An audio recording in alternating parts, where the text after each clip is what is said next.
আসসালামু আলাইকুম জলবাসী ভাই, ভালো আছেন আপনি? জি ভাইয়া, ভালো আছেন? এই তো ভালো। আপনার নাম কি, দেশের বাড়ি কোথায়? জি, আমি ঢাকা কেরানীগঞ্জ থেকে আসছি। আমি ওয়াইন ব্যাপারী।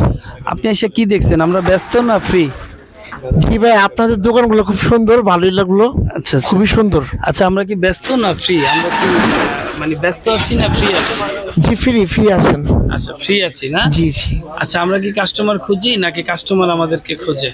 কাস্টমার আপনাদেরকে খুঁজে। কাস্টমার আমাদের। জি জি জি। আপনি এসে আমার ফ্রি পাইছেন না ব্যস্ত পাইছেন? জি না ভাই, অবশ্যই ফ্রি পেয়েছি। ফ্রি পাইছেন? জি ভাই জি। এই যে আমি এতগুলো লোক নিয়ে কি ফ্রি আছি না ব্যস্ত আছি? জি না ভাই, অবশ্যই আপনি ফ্রি আছেন। ফ্রি আছি না? জি জি। আচ্ছা, ঠিক আছে। আচ্ছা, এই যে আমরা এখানে যে ব্যবসা বাণিজ্য করতেছি, জি ভাই। কেমন লাগছে আমাদের? জি ভাই, খুবই ভালো, খুবই ভালো। খুবই ভালো লাগছে। খুব ভালো। জি ভাই, খুব ভালো লাগছে ভাই। আইসা খুবই ভালো লাগলো ভাই। ভাই দেখতে দেন। ওই ভাই, আপনি একটু কথা বলুন। ভাই, আপনার নাম কি, ঠিকানা কোথায়? ঠিকানা কুড়িগ্রাম জেলা। কুড়িগ্রাম জেলা না? জেলা আচ্ছা আচ্ছা।